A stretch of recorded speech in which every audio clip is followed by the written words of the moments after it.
Wouldn't it be great if you could ask your data anything at any time? Like, how are sales this quarter? How's the new marketing campaign performing? What does the overall health of the company look like? And actually get answers right away with charts and graphics and actionable information. You can with Domo's AI and data products platform. Domo lets you channel AI and data quickly, securely, and innovatively to deliver measurable insights wherever and whenever you need them. Anyone on your team can use Domo to easily prepare, analyze, visualize, automate, and distribute data, all amplified by AI. Domo goes beyond productivity. It's designed to transform your processes, helping you make smarter and faster decisions and drive real growth. All powered by Domo's trust, flexibility, and years of expertise in data and AI innovation. The world's best companies rely on Domo to make smarter decisions. See how Domo can help transform yours. Learn more at ai.domo.com. That's ai.domo.com.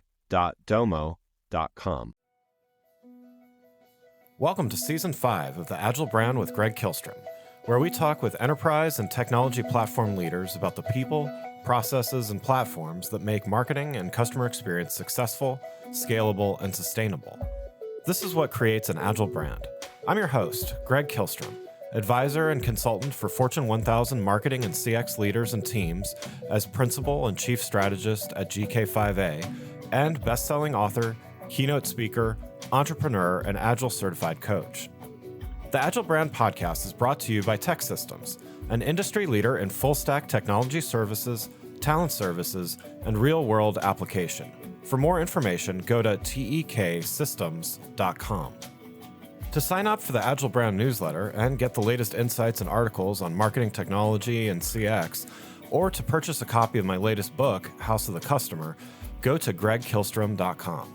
You can also find all my books on Amazon and other retailers. And now on to the show. One quick note before we get started. I originally recorded this episode when I was a little bit under the weather, so please excuse my voice on this. Otherwise, I can't wait for you to listen. In this special episode, brought to you by Ceres Talent, a marketing recruiting firm run by modern-day marketing matchmakers, we're going to talk about planning for 2024 and what the experts are seeing as marketing leaders are identifying hiring needs and developing headcount budgets for 2024. To help me discuss these topics, I'd like to welcome Sue Keith, Corporate Vice President at Ceres Talent. Sue, welcome to the show. Thanks, Greg. It's great to be back. Yeah, look forward to talking with you again. Always great to chat. And for those that weren't able to catch your last episode where we talked about the state of the hiring union outlook last quarter, why don't we start with you giving a little background on yourself as well as Ceres Talent? Sure. I lead Ceres Talent. We're a national recruiting firm based in the DC metro area. We specialize exclusively in marketing positions. Well, I should say marketing, communications, product, and creative positions. And the reason for that is every member on our team was a marketer, practitioner before pivoting into recruiting. So we like to say we speak the language, and I think it makes us pretty good at the matchmaking. Great. So we're here to talk about what hiring managers and marketing managers and leaders should know as they're planning for 2024 headcount budgets and planning for hiring full-time as well as contract marketing talent. So let's start by talking about some of the overall hiring trends. First, how should hiring managers be looking at the soft skills needed on their teams? You know, I've been in this business for close to 11 years now, and a really interesting trend we've been seeing over the past few years is that soft skills have gained more importance with hiring managers. Of course, relevant functional experience will always be important, but we're seeing hiring managers place more emphasis on attributes such as communication, adaptability, teamwork, and even emotional intelligence, you'll hear. Interestingly, the number one requested trait that our clients say to us is something that we like to call confident diplomacy. They're looking for a person with enough gravitas to come in and affect change, so push the organization to do things differently or more modernly, but do it in a way that their stakeholders are bought in and comfortable with the changes they're pushing for. So when we kick off a search, we always ask the hiring manager to list their top 3 skills for the position. And more frequently these days, their initial response is not about the functional skills for the role. They respond with a list of the top soft skills they're looking for. So we actually have to prompt them to also speak to the key functional skills they're looking for. And, I continue to be surprised by this because I'm always when we ask the question, we are actually asking for functional skills. And then we'll get to the soft skills later, but we're really surprised, but they're jumping ahead and mentioning soft skills. And we're expecting to hear things like demand gen or product marketing or, consumer marketing. Yeah. Yeah. Why do you think that that change is happening? That's a really good question. I think there's a couple of things going on. So, as you well know, the hiring market did a complete flip flop from 21, 22 to this year. Yeah. And there are more candidates in the mix. I think so. It's harder for a hiring manager to make a decision on whom to hire because there's so many people to choose from. Also, getting headcount budget, and I talked about this last time, getting headcount budget right now is really hard. So I think it's like you've just gotten the golden Willy Wonka ticket and you don't want to choose the wrong person. So I think there's a lot of things they're thinking about in terms of not just can I find a really good demand gen expert, for example, but I got to make sure this person's going to get along with all the other people in the organization that they're going to work with. Yeah. Yeah. That makes sense. I know we talked about this a little bit last time as well, but we talked a little bit about full-time hires versus contractors. How are things trending there? Definitely trending towards contractors. So there's some folks are still hiring. I mentioned, no one's going to be surprised when I say that this year has been really tough year for job seekers. Right. We talk to each person on our team probably talks to one or two people who are looking for a job a day right now. These are just the marketers. But I'd also say it's been a tough year for marketing leaders. They're being asked to achieve more in terms of revenue or pipeline contribution with, in many cases, what has become a skeletal crew, meaning their team. They're just got so few people on their teams, but they're being asked to do more or the same or even more than the prior year.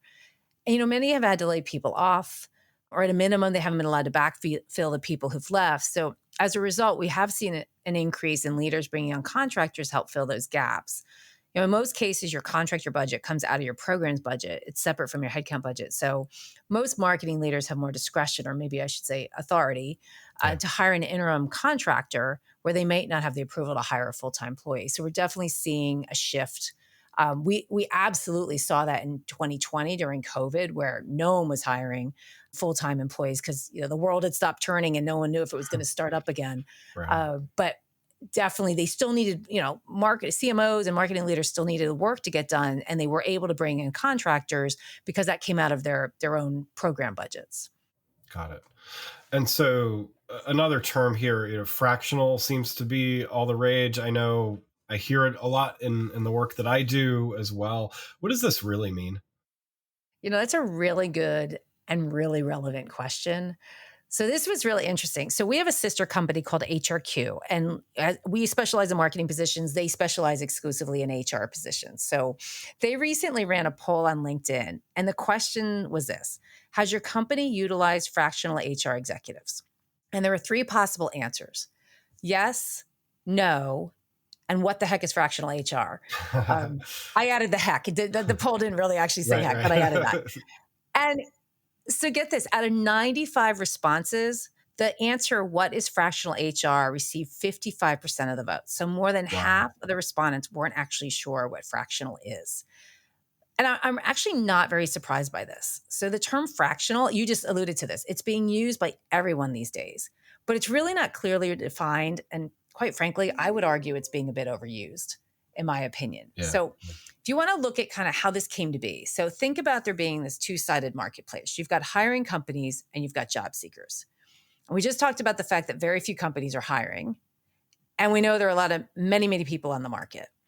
So companies are turning to contractors for help because they need marketers on their team, but they don't have the headcount.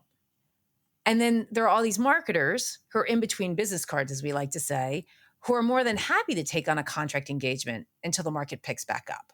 So you've got the need on the one side, but they don't have the headcount budget. And you've got plenty of people who maybe don't intend to be contractors or consultants for the rest of their careers, but it's a nice stopgap for while they're in between jobs. So where the confusion comes in is the use of the term fractional versus say, what I just said was contractor or consultant. And they're really often being conflated these days. So how we differentiate between the two is fractional executives are just that. They're executives. So they've typically held senior level positions, whether it be in marketing, HR, finance, sales, or ops. Companies bring them in to help with strategic challenges. For marketing, this could be developing a go-to-market plan for a new product or maybe a new vertical. or maybe they're brought in to help rethink the marketing organization and or their future hiring needs. And then they can also be brought in to lead the marketing team in cases, say, where we have a lot of growth stage technology companies who they're ready to hire their first marketing leader, but they're not quite sure what they want to commit to, whether it's a full-time CMO or at a different level. Yeah. So a fractional CMO, fractional marketing leader could be a really good solution to help, identify we need a leader now, but we're not quite sure if we want to commit to full-time to the hire and or the cost. Or another option is another use case, I guess I should say, is in the recent case with one of our clients, their current CMO was leaving. And she was leaving on really good terms, and she really wanted to help basically backfill her within a fractional CMO while they started the search for a full-time person to take on her job. So came to us, and we dropped in one of our most experienced fractional or CMO experienced people.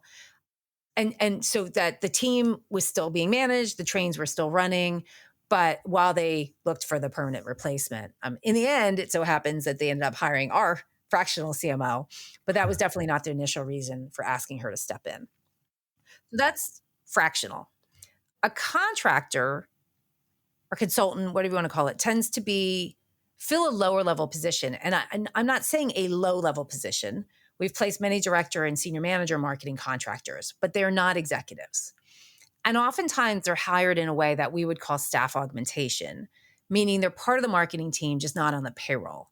So whereas a fractional executive tends to be part-time 1099 contractors, or many have their own LLCs, and they're often working with several clients at a time. A lot of time your contractor is working 30, 40 hours a week as though they're part of the team. They're just, not a W-2 employee at that point. Yeah, that makes sense. And definitely, with all the terms, marketers love their acronyms and their jargon and stuff like that. So it's good to clear some of this stuff up for sure. Wouldn't it be great if you could ask your data anything at any time? Like, how are sales this quarter? How's the new marketing campaign performing? What does the overall health of the company look like? And actually get answers right away with charts and graphics and actionable information. You can with Domo's AI and data products platform. Domo lets you channel AI and data quickly, securely, and innovatively to deliver measurable insights wherever and whenever you need them. Anyone on your team can use Domo to easily prepare, analyze, visualize, automate, and distribute data, all amplified by AI. Domo goes beyond productivity. It's designed to transform your processes, helping you make smarter and faster decisions and drive real growth, all powered by Domo's trust, flexibility, and years of expertise in data and AI innovation. The world's best companies rely on Domo to make smarter decisions. See how Domo can help transform yours. Learn more at ai.domo.com. That's ai.domo.com. Before we continue, I'd like to introduce you to a sponsor of the show, Partner Hero. Customer service outsourcing has long been available mainly to large enterprise businesses with long-term contracts and onerous procurement processes. Partner Hero is challenging business as usual and bringing the benefits of outsourcing to small and medium businesses as well as startups. With short, flexible contracts and fast ramp-up times, Partner Hero is making customer support outsourcing a viable option for small and medium businesses and startups. It's perfect for companies with seasonality expecting a temporary spike in volume or that simply need to scale up. And their focus on quality means your customers will get an experience that feels like it comes from your team. If you're ready to bring in outside customer support help for your company that feels like it's part of your existing team, check out Partner Hero. Head on over to partnerhero.com/agile, that's partnerhero.com/AGILE, to book a free consultation with their solutions team. Mention you heard about Partner Hero from the Agile brand and they'll waive the setup fee. Now let's get back to the show. Let's switch gears a little bit and talk about the continuing saga of return to the office. Still not over. It's still going. So, there seemed to be a lot of talk about productivity during COVID when everyone was working remotely. Despite a few very vocal skeptics, how are things trending now? Oh, it's really interesting to watch this. And I would say your use of the word saga is not overstating it. So here's what we're seeing. So at the start, everyone knows at the start of and during COVID, everyone was working from home, and companies, I think after their initial shock, looked around and they said, hey, our people are just as productive, if not more, than when they used to Right. come into the office. But I feel like there's been this shift in, like, let's say the last 6 months or so. I mean, things have changed when Zoom announces its employees have to be back in the office. Right. I mean, the irony of that. But I'm being a bit facetious, but we definitely have seen this shift. We've gone from the majority of our searches allowing for remote hires to most of our clients in the last few months saying they want the candidates to be able to be in the office 2 to 3 days a week. And so there's been this change from, look how productive our employees have been during COVID, to what I would categorize as almost a growing skepticism on the part of management that their employees are really working. And if you think about it, I think we've all subliminally contributed to this thinking. Many people are, maybe subconsciously, or maybe Freud's involved, referring to it as return to work when it's really return to the office. Right. So subliminally, we're kind of creating this, we're adding to this concern. And I think there's a fear of loss of innovation, and which I don't think is unfounded. Think about it. As we all know, spontaneous hallway conversations or grabbing a bunch of people to jump into a conference room to whiteboard out an idea. I mean, it does not happen on Zoom. There's nothing spontaneous on Zoom. And then being in person also builds what I call the connective tissue of the organization. So where you get to know other people in different departments and other parts of the company. Maybe it's ops, finance, or HR. And understanding everyone's collective role makes you feel more connected to the overall mission of the company, and ultimately makes you more likely to stay when the market picks up or recruiters like me come a-calling. Right. Yeah, I definitely agree that I think there's some lost opportunities for making connections, whether that's related to relationships or innovative ideas, or just kind of building bridges and stuff like that. Definitely, you mentioned, and I've seen as well, a lot of companies, they're not asking for 5 days a week. They're asking for 2 or 3, maybe. Some are probably asking for 5 days a week. But is hybrid the way to go here? Our clients seem to think so. And personally, I think so too. And I have to caveat that by, I've been around for a while. I was raised going into the office, so I do have a bias here. Right. But it's not as simple as, okay, everyone be back in the office on Tuesdays and Wednesdays. Companies let people move away during the pandemic. New hires were hired as remote employees, remote only. Is it really fair to tell an employee that you now have to commute to the office 2 days a week because you live within the defined radius of the office? And we're also seeing, like, it's really arbitrary.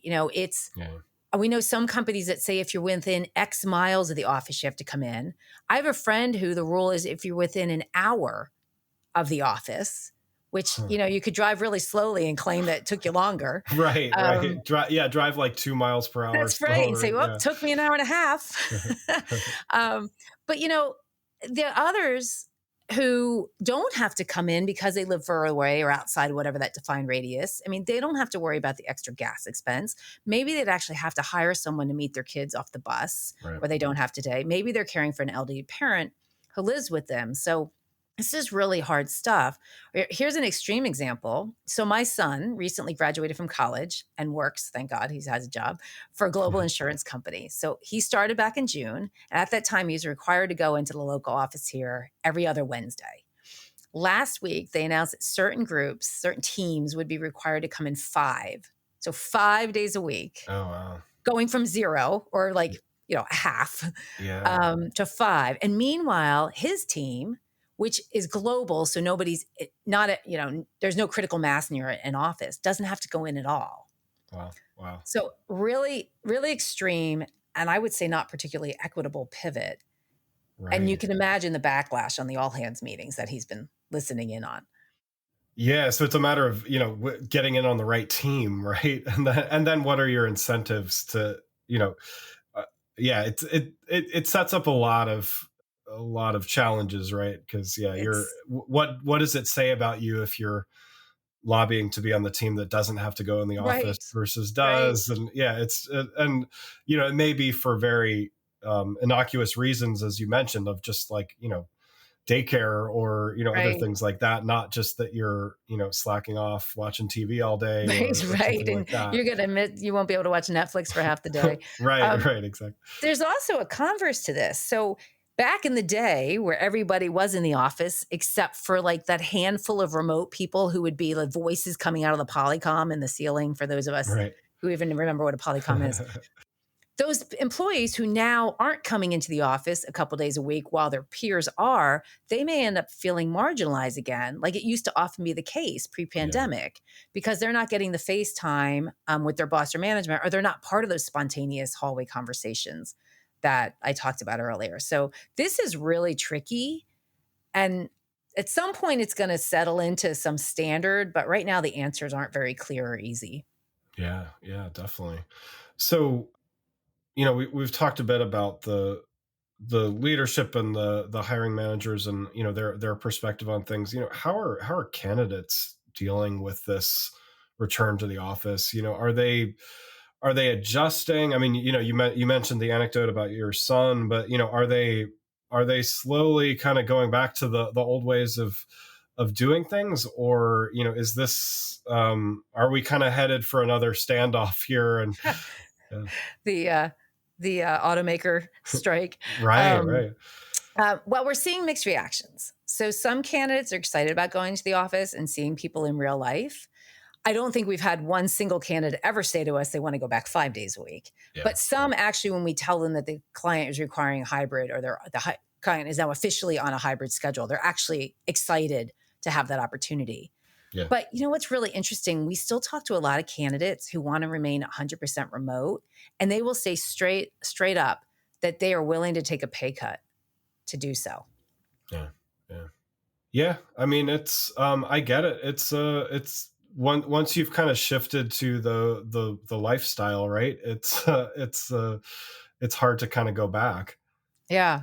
Yeah. Although Mm. we do have some people who do want to, but again, like I said, nobody wants to do it 5 days a week, because we all know that if, the productivity we can have like outside of work, but during the work hours, if you can, empty the dishwasher or throw in a load of laundry. And then for some, it's really, I mean, it's a lifestyle with their family they've been able to create. Yeah, yeah, definitely. Well, Sue, thanks so much for joining the show. One last question before we wrap up. You've given some great advice already, but what's one piece of advice you would have for marketing leaders that are in that process of planning for 2024? I would take a look at your team and be on the lookout for burnout. As I mentioned earlier, a lot of marketing teams are really lean right now. We talk to a lot of people who, are employed, but they're simply exhausted, which means they're flight risk. The minute the job market picks back up, they're going to be looking to leave. So as you Sure. think about making the case for your headcount budget next year, don't just function on, the functional needs of your team or the soft skills. Right, right. Think about the attrition risk you may have if you don't bring on more resources. And if, let's just say, full-time headcount just isn't an option, you're just not going to get approval, or you're only going to get one and you really need five. Bringing in an interim contractor, like we talked about, to shoulder some of your team's load is a really good solution. And one that, as I mentioned earlier, you can typically pay for out of your discretionary programs budget. That way you can avoid any of those sticky headcount conversations with HR. Again, I'd like to thank Sue Keith, Corporate Vice President at Ceres Talent, a marketing recruiting firm run by modern-day marketing matchmakers, for joining the show. You can learn more about Sue and Ceres Talent by following the links in the show notes. Thanks again for listening to the Agile Brand with Greg Kihlstrom podcast, brought to you by Tech Systems. If you enjoyed the show, please take a minute to subscribe on your podcast channel of choice and leave us a rating so that others can find the show more easily. You can access more episodes of the show at www.gregkihlstrom.com. That's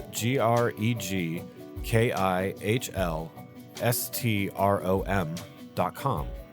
To get a copy of my latest book, House of the Customer, visit my website, or you can find it on Amazon or other retailers.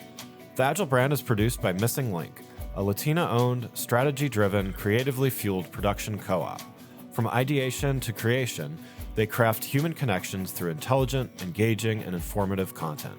Until next time, stay agile.